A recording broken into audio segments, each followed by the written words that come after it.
Acechando en las sombras del sistema solar, hay mundos químicamente tan activos y tan deformes que rayan en lo grotesco. Lo que más me sorprendió fue lo diferente que es el sistema solar. Se trata de las lunas que rodean a los planetas del sistema solar. Lunas que en un tiempo fueron desconocidas o que no llamaban la atención, ahora son el objeto principal de la exploración astronómica. Lo sorprendente es que no se parecían a nuestra luna. Los denominados miembros menores del sistema solar no tienen un interés menor. ¿Qué sorpresas nos aguardan en esas lunas extraterrestres?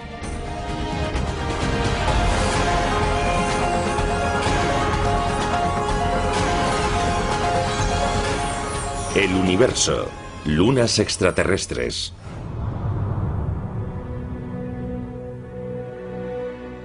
Nuestro sistema solar siempre ha sido un filón para los escritores de ciencia ficción. Pero con los grandes avances en la tecnología telescópica y las observaciones cercanas de las ondas no tripuladas, se ha descubierto todo un nuevo elenco de lunas. Muchas de ellas van en una dirección, algunas van en dirección contraria. A diferente velocidad se van cruzando, las interiores se cruzan con las exteriores. Durante casi medio siglo se creyó que el sistema solar solo albergaba 32 lunas. Su tamaño iba desde el de la luna de Júpiter, Ganímedes, mayor que el planeta Mercurio, al de las pequeñas con forma de asteroide, como las lunas marcianas, Phobos y Deimos. Pero ese número quedó obsoleto. En el año 2007, los científicos anunciaron el descubrimiento de 20 nuevas lunas alrededor de Júpiter, una alrededor de Saturno y 3 alrededor de Neptuno. Lo que ocurrió es que los telescopios contaban con cámaras CCD. Se trata de cámaras digitales que hoy tiene casi todo el mundo. Es difícil que los astrónomos puedan fijar el número exacto de las lunas del sistema solar. A medida que las cámaras ganan sensibilidad y los telescopios potencia, van descubriéndose más lunas.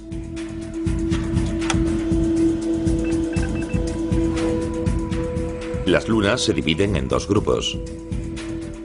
Las que, como nuestra luna, describen órbitas casi circulares sobre el ecuador de su planeta, se denominan lunas regulares.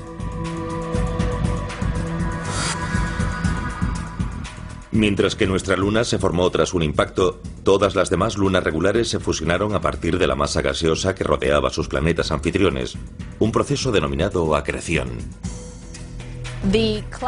El ejemplo típico de lunas regulares serían las galileanas de Júpiter: Io, Europa, Ganímedes y Calisto. El mismo material que formará Júpiter también, pero más expandido. Pues bien, ese material se acumuló y formó las lunas. Las lunas que describen órbitas alargadas muy inclinadas respecto al ecuador de sus planetas se denominan lunas irregulares. La mayoría de ellas se mueven en órbitas retrógradas, en sentido contrario a la rotación de su planeta.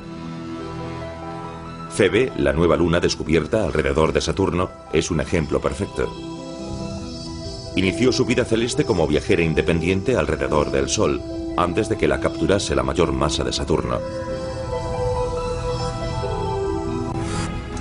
Regulares o irregulares, las lunas deben permanecer dentro del alcance gravitatorio de su planeta anfitrión. El límite de esas órbitas se conoce como esfera de Hill. Ese fenómeno debe su nombre a George William Hill, astrónomo estadounidense de mediados de la década de 1800. La esfera de Hill es la zona en torno a un planeta que se mueve con ese planeta, y dentro de ella la gravedad del planeta supera la gravedad del Sol. Las lunas de Marte, Deimos y Phobos, actúan de modo diferente dentro de la esfera de Hill. Si el planeta rota más rápido que la órbita de la Luna, como Deimos, las fuerzas de la marea entre ambas lo que harán será alejar cada vez más a Deimos. Phobos, por otra parte, orbita más rápido que la rotación de Marte. Estas pequeñas lunas las descubrió el astrónomo estadounidense Aspet Hall en 1877. Bautizó a Phobos en honor del dios griego del miedo y a Deimos por el dios del terror. Tom Duxbury participó en la misión Mariner 9, que fotografió por primera vez las dos lunas con forma de patata en noviembre de 1971. A altas horas de la noche de un día frío, lluvioso, oscuro y horrible, observé las imágenes, giré la foto de lado y me pareció como una calavera. Tenía un aspecto inquietante.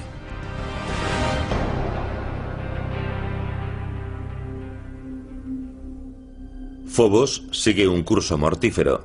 Orbita a solo 5.950 kilómetros de la superficie de Marte, más cerca de su planeta anfitrión que cualquier luna de nuestro sistema solar.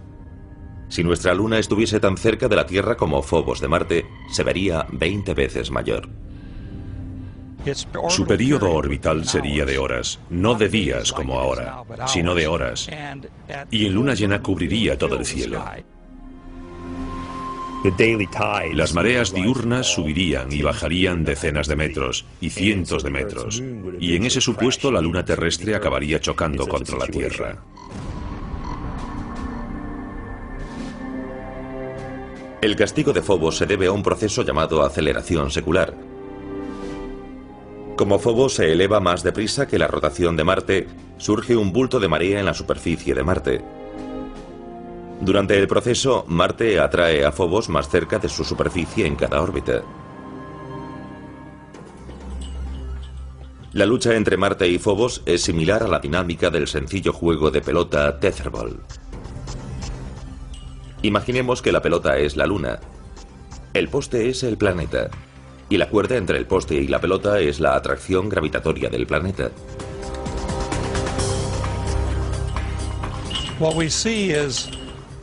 Lo que vemos es que la gravedad tiraría de la Luna de tal modo que se acelera, va cada vez más rápido y se va acercando hasta que acaba chocando con el poste. Eso es justo lo que le está pasando a Phobos. Orbita alrededor de Marte más rápido que la rotación de Marte. La atracción del planeta va acercando cada vez más a Phobos y acelerando más su órbita. En unos 50 millones de años suponemos que Phobos estará tan cerca que chocará contra Marte y desaparecerá como luna de ese planeta. Por otra parte, Deimos, la luna más alejada, va más despacio que la rotación de Marte, así que es como desenvolver la cuerda en sentido contrario. Lo que vemos es que Deimos se aleja cada vez más de Marte. Con el tiempo, Deimos se verá arrancada de la órbita de Marte por la gravedad del Sol, así que Marte acabará quedándose sin lunas.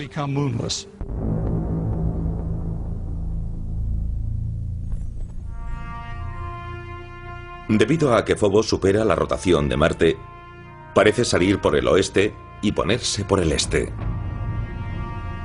En vez de que el planeta gire rápido bajo ella, como nuestra luna y la mayoría de las demás lunas, elevándose así por el este y poniéndose por el oeste, se adelanta a la rotación del planeta. Por eso sale por el horizonte occidental y se adelanta y se pone por el horizonte oriental. Pasarán otros 50 millones de años antes de que Phobos desaparezca por completo. Antes de eso, quizás sea útil para la posible colonización de Marte. El escritor de ciencia ficción Arthur C. Clarke especuló sobre esa idea en su libro Las arenas de Marte. Aunque no hay un motivo real para colonizar Phobos, su gran proximidad a Marte la transforma en estación de paso natural. Desde el punto de vista gravitatorio, es mucho más fácil ir a Phobos, que no tiene gravedad, que luchar contra la gravedad de Marte para descender sobre su superficie. De Galileo a Stanley Kubrick, los planetas gigantes del sistema solar externo han cautivado nuestra imaginación con su enormidad. Pero en la realidad, explorarlos es equivalente a suicidarse. La abrumadora presión de la atmósfera masiva de Júpiter haría casi imposible sobrevivir. Pero las lunas de estos mastodontes pueden proporcionar una plataforma más prometedora para la exploración e incluso la colonización futura. ¿Son estas prisioneras de la gravedad de Júpiter mundos hostiles con poca oportunidad para albergar vida orgánica? o podrían ofrecer un refugio seguro para las generaciones futuras de exploradores planetarios.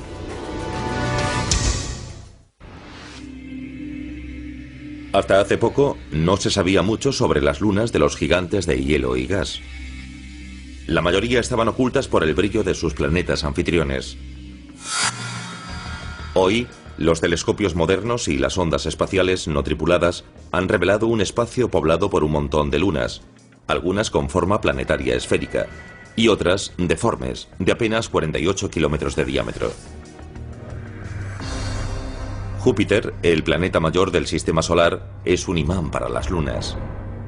Hace casi 4.500 millones de años empezó siendo una enorme nube de gas que sufrió un colapso directo. Este proceso, denominado acreción, formó el inicio del sistema joviano. Mientras que todo el gas y el material que giraba pasó a formar el propio Júpiter, un porcentaje muy pequeño se acumuló en pequeños remolinos dentro de la órbita de Júpiter. Esas mini acreciones se solidificaron y formaron las lunas regulares de Júpiter: Io, Europa, Ganímedes y Calisto. Cuando Júpiter se formó, su enorme gravedad empezó a añadir a su colección pequeños fragmentos restantes del nacimiento del sistema solar primigenio. Los planetas gigantes se formaron pronto, en un ambiente rico en gas, cuando había montones de pequeños desechos en el sistema solar que no había captado ninguna órbita. El número de las lunas de Júpiter va de 60 a más de 200, dependiendo de quién las cuente. Lo que está claro es que si pudiésemos asomarnos al borde de la atmósfera gaseosa de Júpiter y mirar hacia el cielo, veríamos un magnífico baile de objetos lunares. Sería estupendo poder ver las lunas. Cada cierto tiempo verías pasar a Io. A cada segundo pase de Io verías a Europa al mismo tiempo. Y a la cuarta vez del paso de Io verías a Ganímedes. Un miembro de este elenco joviano está tan maltratado por la enorme masa de Júpiter que está literalmente estallando desde su interior. En febrero de 2007, la nave espacial Nuevos Horizontes, en ruta hacia Plutón, enfocó su cámara hacia Io. De tamaño similar a la luna terrestre, Io orbita a 423.000 kilómetros de la superficie de Júpiter. Lo que distingue a Io de las otras lunas de Júpiter es su vulcanismo espectacular.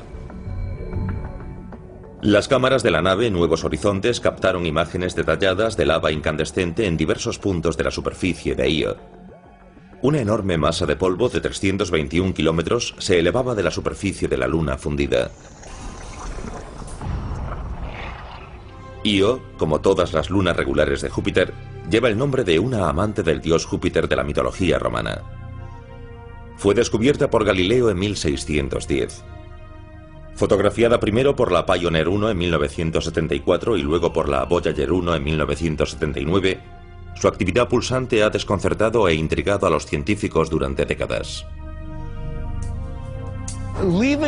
De Io sale como 1 tonelada por segundo de material, cada segundo del día. Es una máquina fenomenal. Me encantaría ir a Io, aunque sería una aventura muy peligrosa, calurosa y sulfurosa.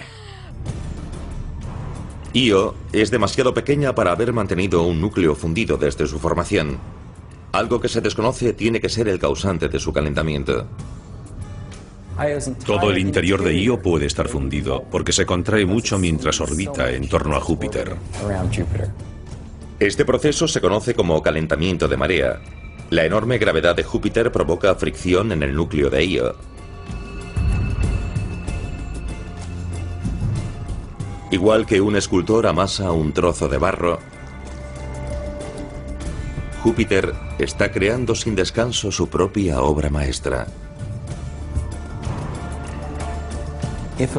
Si una luna se calienta por efecto de la gravedad, se vuelve maleable, puede estirarse como barro y deformarse debido a la gravedad del planeta anfitrión. La superficie de la luna está fría, se rompe como cuando tiras del barro, se rompe rápidamente, pero el interior, que está caliente, puede ablandarse, estirarse y moldearse por efecto de la gravedad del planeta. La mayoría de las lunas regulares tienen órbitas circulares. Para producir un calentamiento de marea, una luna debe tener una órbita más alargada, en la que la distancia hasta el planeta anfitrión cambia radicalmente durante un solo ciclo. El único modo de producir esas órbitas excéntricas es si interfiere en ella la gravedad de otra luna. Cuando una luna tiene una órbita excéntrica, una órbita no circular, se acerca y aleja a su planeta anfitrión. Al alejarse se contrae y se estira al acercarse. Io está en resonancia orbital con sus compañeras Europa y Ganímedes. Mientras que Io y Júpiter luchan por establecer una relación sincronizada, Europa y Ganímedes tiran de Io en direcciones opuestas. Júpiter tira también, y entonces Io se estira y contrae debido a ello. El calentamiento de marea de Io, al que se deben sus prodigiosos volcanes, tiene un efecto secundario adicional. Crea el mayor objeto estacionario visible del sistema solar. Una enorme nube de gas 500 veces mayor que Júpiter. En 1990, el profesor Michael Mendillo y su equipo de la Universidad de Boston descubrieron una gran nube de gas que abarcaba la enorme distancia entre un extremo de Júpiter y el otro. Fueron los primeros que fotografiaron toda la nebulosa, los que descubrieron su origen y el proceso que la hace crecer. Io es pequeña, así que no tiene mucha atmósfera, pero sus volcanes proporcionan constantemente material que podría ser una atmósfera. Pero también podríamos preguntarnos por qué no tiene una atmósfera enorme si los volcanes llevan activos miles de años. Ello se debe a que el material se escapa. El gas clave es el sodio. Aunque solo constituye el 5% de los materiales expulsados por Io, los telescopios de la Tierra lo detectan fácilmente. El sodio emite un brillo anaranjado. De hecho, el sodio se usa mucho para iluminación vial en muchas ciudades del mundo. El sodio y las otras moléculas gaseosas son acribilladas por la luz solar y los electrones en el potente campo magnético de Júpiter. Electrones y protones se liberan de algunas de esas partículas y se ionizan. Ahora, en forma de plasma, esos iones emprenden un viaje debido a la potente magnetosfera de Júpiter. Su velocidad aumenta drásticamente por efecto del campo magnético.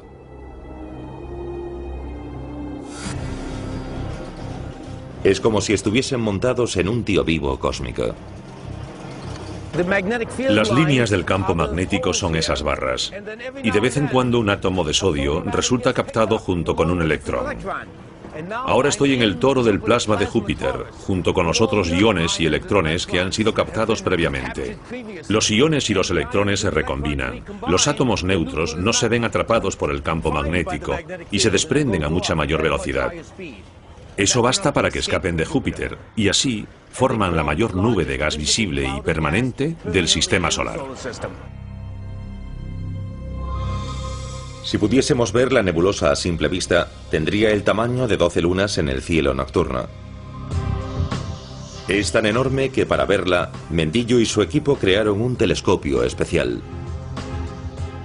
Para ver un objeto grande lo que necesitas es una lente pequeña, al igual que unos prismáticos te dan un amplio campo de visión.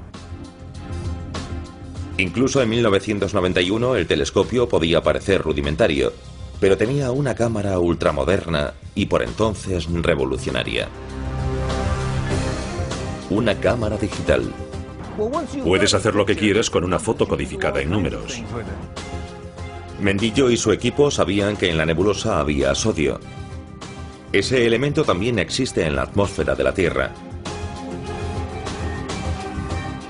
Lograron comparar fotos digitales de la atmósfera de Júpiter y de la Tierra y obtener una imagen de la nebulosa.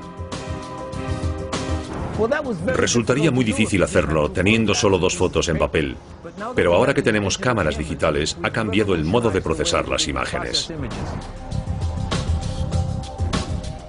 Aunque Io sería un destino científico y estético fascinante, su entorno hostil posiblemente descarte el viaje. Sería difícil incluso posar una sonda no tripulada entre las fisuras activas de Io. Pero hay otra luna en torno a Júpiter que quizás no solo permita su exploración, sino que tal vez posea formas de vida propia. Europa es uno de los objetos más fascinantes y enigmáticos de nuestro sistema solar. No se parece a ningún lugar del sistema solar y desde luego tampoco se parece a la Tierra. La superficie presenta grietas, hay zonas con formas, hay otras caóticas y parece que hay icebergs en algunos sectores. Sabemos que Europa es una luna extraterrestre. ¿Podría albergar también formas de vida extraterrestres? Europa orbita a 643.000 kilómetros de la superficie de Júpiter, más o menos el doble de distancia que Io. E igual que su prima volcánica, también se ve moldeada por mareas gravitatorias.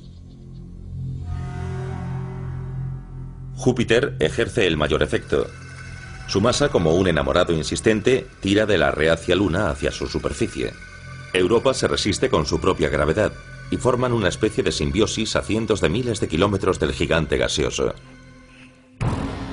Pero no es solo Júpiter quien tira de Europa. La pequeña Io y su prima mayor Ganímedes tiran de Europa en direcciones distintas. Es la misma resonancia orbital que produce un efecto tan espectacular en Io.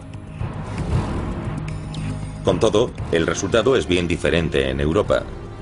La superficie de Europa está fría, a 288 grados centígrados bajo cero en algunas zonas. Sin embargo, hay calor. Y lo que se eleva hasta la superficie de Europa es también lo que hace tan atractiva esta luna. El agua. Esta agua, en realidad una especie de hielo glacial, asciende desde un océano subterráneo y se desparrama por la superficie de Europa, repavimentándola como haría una máquina en una pista de hielo. Se cree que el océano de Europa está cerca, a solo 15 o 25 kilómetros de la superficie. El agua fue el origen de la vida en la Tierra. ¿Podría ocurrir lo mismo en Europa o en otras lunas?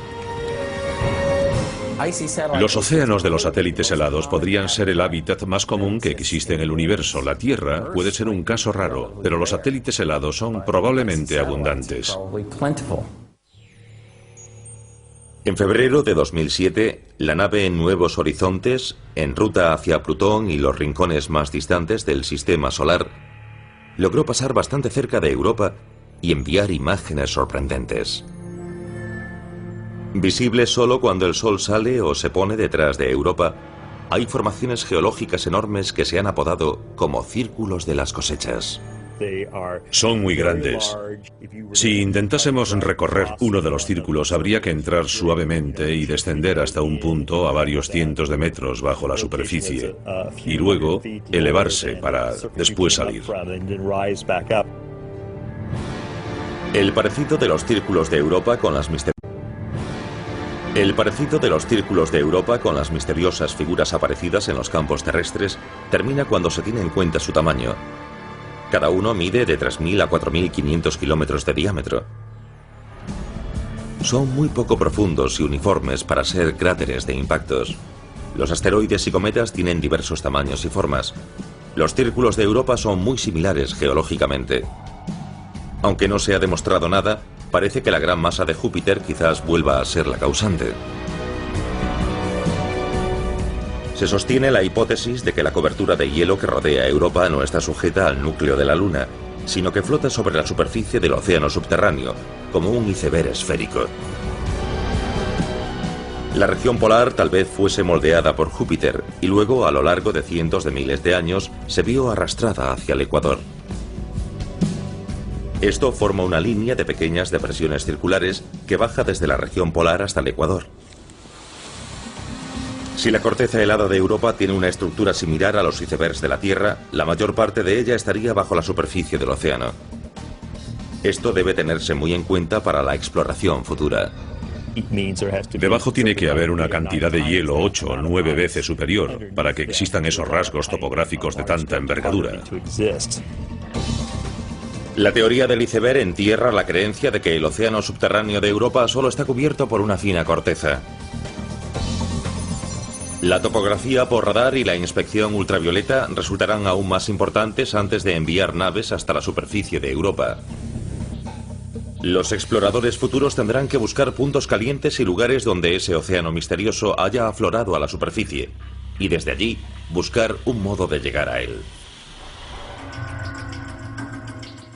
Esos exploradores quizás prefieran, no obstante, instalar una base de operaciones en Ganímedes, la mayor luna de Júpiter.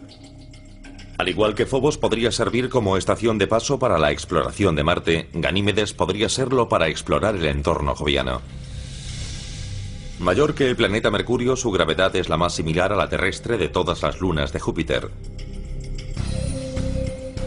Y aunque está en resonancia orbital con Io y Europa, está lo bastante alejada de Júpiter para verse menos afectada por las implacables mareas del gigante gaseoso. En Ganímedes se puede aterrizar en un cráter grande e instalar una estación protegida, a salvo de las partículas cargadas del entorno joviano, y crear un lugar seguro para estudiar no solo la propia Ganímedes, su campo magnético, su interior y su geología, sino todo el entorno de Júpiter. Ganímedes es la única luna del sistema solar con campo magnético propio. Para poseer ese rasgo, Ganímedes debe tener suficiente masa y un núcleo caliente. Su masa es evidente, pero lo que es un misterio es de dónde procede el calor. Ganímedes se ve afectada por las fuerzas de marea de Europa y de Io. Pero las mediciones sobre su órbita indican que es lo bastante redonda para evitar el aplastamiento y estiramiento que sus compañeras sufren debido a Júpiter. Creemos que tal vez ocurrió algo en el pasado de Ganímedes que cambió ligeramente su órbita. Tal vez su excentricidad se desajustó durante un momento y generó mucho calor dentro de Ganímedes, haciendo que el núcleo se calentase. Pero no lo sabemos seguro. Lo que sí sabemos es que el reciente paso de la nave Nuevos Horizontes por el entorno joviano nos proporcionó una imagen fascinante de las maravillas que nos aguardan en las lunas de Júpiter. Los científicos esperan que llegue el día en que una nave se pose sobre una de esas lunas y empiece a descubrir los secretos de esos mundos misteriosos. Otra luna helada orbita alrededor del gigante Saturno. Es demasiado pequeña para mantener su propia atmósfera, pero eso no le impide socavar la atmósfera de su planeta anfitrión. Encélados, aunque es bastante pequeña, lleva el nombre de una tribu de gigantes de la mitología griega. Como Io y Europa, Encélados describe una órbita excéntrica alrededor de su planeta anfitrión, Saturno. Las fuerzas de marea de Saturno estrujan y moldean esta luna diminuta y crean calor en su núcleo. Pero al contrario que Io, no vomita material fundido que forma una enorme nube de gas. El agua no brota hacia la superficie como ocurre en la helada Europa. No. Encélados vomita chorros de agua helada a la atmósfera de Saturno. No se trata de un volcán, sino más bien de un geyser. El vapor de agua después queda en órbita en torno a la pequeña luna, o como está cerca de Saturno, la gravedad de este puede atraerlo hacia el planeta. Interesados por su trabajo sobre el toro de Io, Michael Mendillo y su equipo de la Universidad de Boston empezaron a estudiar el efecto de Encélados sobre la atmósfera de Saturno. El agua es un catalizador estupendo para que los iones y electrones se recombinen. Antes del proyecto Cassini, los científicos se basaban en simulaciones informáticas para calcular las condiciones atmosféricas en torno a Saturno. Indicaban que Saturno debía de tener una ionosfera muy robusta. Sorprendentemente, los datos de la Cassini indicaron que la ionosfera de Saturno era solo el 10% de lo que las simulaciones informáticas habían supuesto. Al parecer, el agua helada proyectada desde Encélados neutraliza las partículas cargadas de la ionosfera de Saturno. Preparados. Despegue. Los científicos averiguaron casi por accidente el efecto que el agua puede ejercer sobre la atmósfera de la Tierra. En 1973, cuando la NASA lanzó la estación espacial Skylab, utilizó su último cohete gigante Saturno, el cohete lunar. En ningún lanzamiento se había permitido que el vehículo espacial mantuviese el motor encendido a la altura de la ionosfera. Pero esta vez el motor gigante siguió encendido y arrojó una tonelada de vapor de agua por segundo a la ionosfera, y la ionosfera casi desapareció ese día. Hizo un agujero en la ionosfera de la Tierra, la capa superior de la atmósfera. Un agujero que la radiación solar ionizante tardó 24 horas en reparar. Pero en Saturno, donde Encélados arroja continuamente 6 toneladas de agua por minuto a su atmósfera, el efecto a largo plazo ha sido importante. No hay peligro de que Encélados destroce por completo la ionosfera de su planeta anfitrión. Pero esta pequeña luna, de solo 482 kilómetros de diámetro, ha atraído la atención de la comunidad científica y del propio Saturno.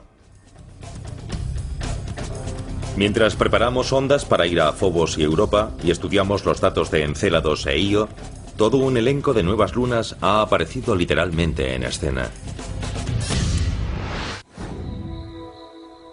Antes de la década de 1990, la mayoría de los astrónomos decía que solo había 34 lunas en el sistema solar. La mayor parte eran lunas regulares como la nuestra, cuerpos esféricos que orbitaban en torno a un planeta en la misma dirección que éste rotaba.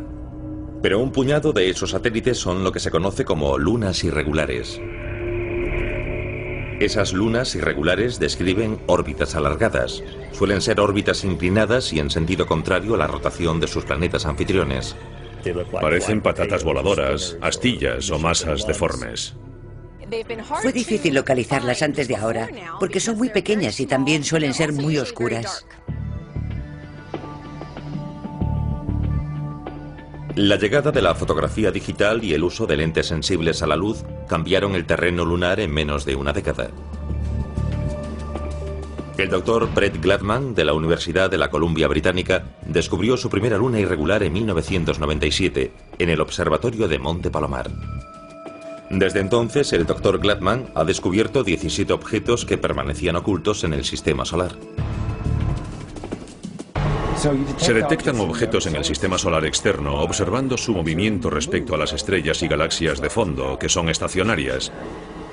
Así que tomas una foto del cielo y esperas una hora. Luego tomas otra foto. Ves que ninguna de las estrellas de las galaxias se ha movido, pero los objetos distantes del sistema solar exterior presentan un desplazamiento apreciable entre las dos imágenes. De modo que comparándolas, puedes ver, como tenemos aquí, un objeto en movimiento. El objeto podría ser un cometa o un asteroide, o si orbita alrededor de un planeta de modo retrógrado, una nueva luna irregular. Otra diferencia importante entre las lunas regulares y sus compañeras irregulares. Las lunas irregulares son capturadas. Es decir, que se formaron de modo independiente de su planeta anfitrión, y con probabilidad fueron parte de los desechos que en un principio formaron nuestro sistema solar. Febe, la mayor luna irregular en torno a Saturno, es un ejemplo típico. Phoebe orbita a Saturno desde muy lejos. Tiene una órbita muy elíptica e inclinada. Orbita en sentido retrógrado. Las imágenes de la Voyager indican que esto podría ser un asteroide, así que se pensó que quizás sería un asteroide capturado. Ahora sabemos, gracias a la Cassini, que es un cuerpo muy rico en agua helada. Y eso descarta el cinturón de asteroides. Puede que Febe proceda del cinturón de Kuiper, situado en las zonas más lejanas del sistema solar. Se cree que el cinturón de Kuiper son los restos que quedaron tras la formación del sistema solar. Circula alrededor del Sol, más allá de la órbita de Plutón. No obstante, otra teoría sostiene algo bien distinto. Es mucho más probable que Febe se formase en una órbita independiente alrededor del Sol y que luego quedase capturada en una órbita alrededor de Saturno, mientras que la mayoría de los demás objetos que se formaron cerca de Saturno fueron o bien formados por Saturno o expulsados del sistema solar. Febe estaría entonces formada por los desechos planetarios que flotaban en torno a Saturno en el momento de su nacimiento, y posiblemente esté hecha de un material distinto al de algunas de las lunas irregulares de Júpiter. Si es así, los astrogeólogos quizás puedan distinguir y comparar los ingredientes que formaron esos dos gigantes gaseosos. Hoy día hay tres teorías predominantes sobre cómo perdieron la independencia Febe y las otras lunas irregulares. Dos dicen que las irregulares resultaron capturadas cuando el sistema solar aún se estaba formando y los planetas aún eran una masa de gas y desechos en formación. La teoría de la fricción de gases es la más sencilla. Había gases densos girando en torno al planeta en formación cuando un cometa, un asteroide o fragmentos de ambos atravesaron la mezcla gaseosa. Sabemos que los planetas gigantes crearon su conjunto de satélites en un gran disco de acreción en torno a cada uno de los planetas, como una especie de mini sistema solar alrededor de cada planeta.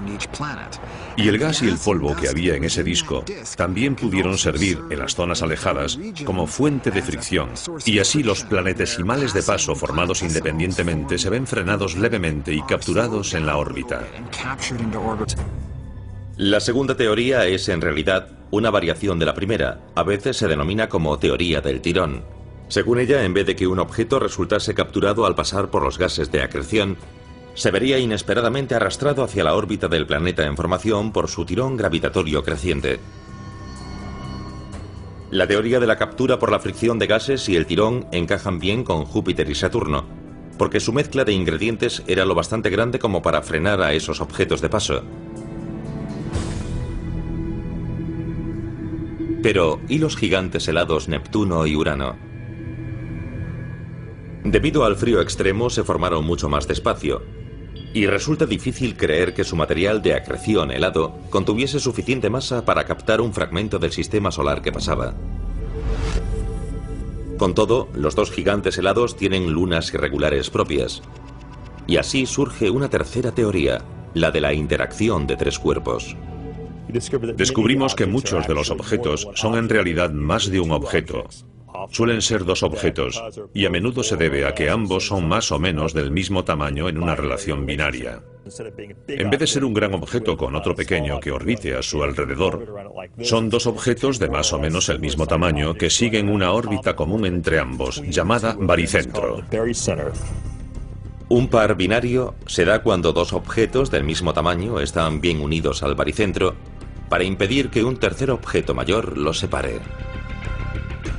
Pero cuando un elemento del par binario es mucho mayor que el otro, el tercer objeto, más grande, tiene más posibilidades de separarlos. El más pequeño tendrá una órbita mucho mayor que se aleja más. Esto lleva al objeto pequeño lo bastante cerca del planeta para resultar capturado, mientras que su compañero acaba lanzado fuera a una órbita independiente. Hay una luna que no se ajusta a ninguna clasificación. Tritón orbita a Neptuno en sentido retrógrado, al contrario que la rotación de Neptuno. Eso la clasificaría como luna irregular, pero es esférica y orbita cerca del ecuador, describiendo una circunferencia casi perfecta, los rasgos típicos de una luna regular.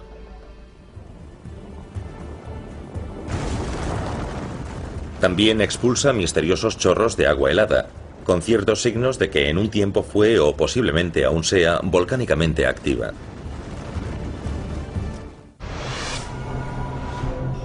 Antes de que la Voyager 2 partiese rumbo al sistema solar externo, la luna de Neptuno, llamada Tritón, se creía una bola de roca geológicamente muerta, de tamaño parecido a nuestra luna.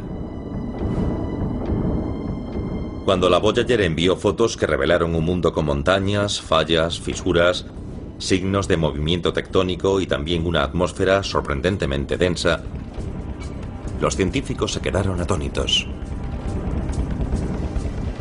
Los fenómenos geológicos que suelen asociarse a planetas mucho más calientes y grandes podrían estar dándose en una luna helada algo menor que la nuestra. La Voyager no detectó volcanes activos en 1989. Sin embargo, como la luna de Saturno, Encélados, surgían géiseres periódicamente de la superficie del planeta. Lo que más asombra de Tritón no es solo que se den en él procesos geológicos únicos, sino el hecho de que ocurran aunque Tritón sea una luna irregular. La mayoría de las lunas grandes del sistema solar son satélites regulares, con la excepción importante de Tritón, la mayor luna de Neptuno, que orbita a contramano. Así que se cree que Tritón es un objeto capturado. Una luna capturada que actúa como una regular. ¿Cómo pudo un objeto del tamaño de Tritón aminorar el paso para no atravesar la atmósfera de Neptuno ni chocar directamente con el planeta helado?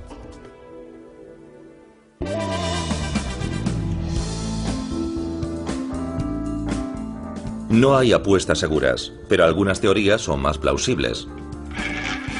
Al igual que los que juegan a la ruleta, Tritón y Neptuno apostaron y confiaron en la suerte. Por favor, hagan sus apuestas. En la ruleta hay varios modos de apostar. Cada uno tiene diferentes riesgos. Y como la mayoría de los juegos de azar, cuanto mayor es el riesgo, mayor es la recompensa. 20 negro, 22 gana. Hay al menos 3 modos de que Tritón resultase capturado por Neptuno.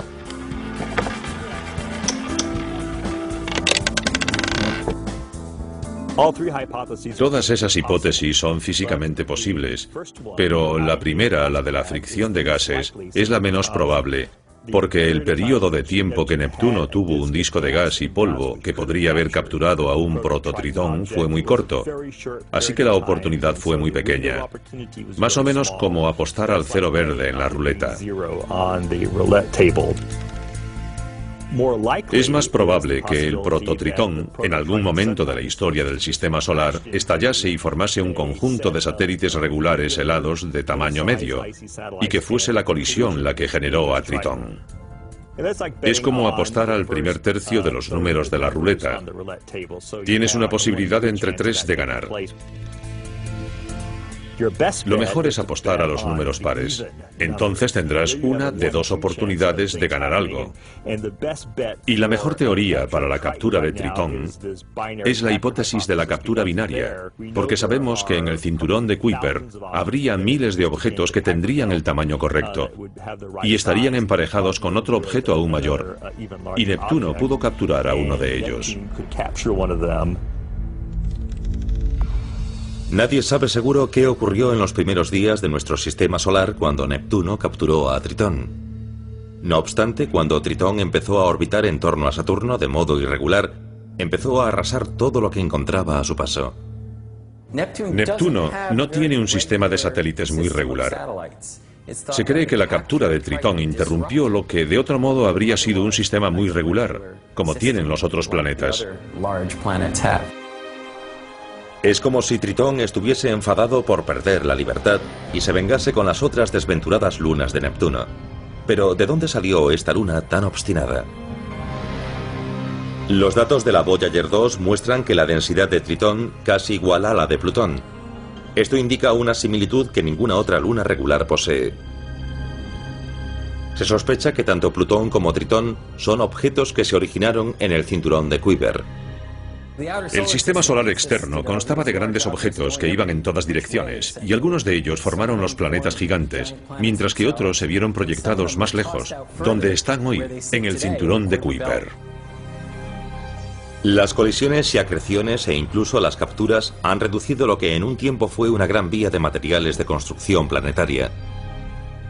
Al principio de la historia del sistema solar, el cinturón de Kuiper tenía muchos más objetos grandes y quizás una masa acumulativa de 50 tierras, cuando la masa actual del cinturón es mucho menor que la de la Tierra. Lo que queda del cinturón de Kuiper es tan antiguo como el propio sistema solar. El material que forma los objetos binarios, los fragmentos de colisiones e incluso las lunas extraterrestres no ha cambiado en más de 4.000 millones de años. Es asombroso lo distintas que son todas las lunas del sistema solar exterior.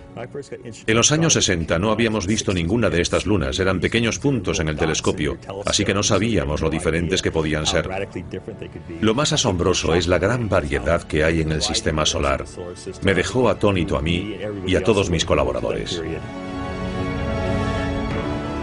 Mientras volvemos a la Tierra desde los fríos alrededores de nuestro sistema solar, sobrecogidos por la inmensidad del universo y la majestuosidad de los planetas, vale la pena pararse a observar los pequeños mundos ocultos en las sombras. Esas lunas extraterrestres a las que antaño no se daba importancia, albergan misterios a la espera de que la curiosidad humana los resuelva.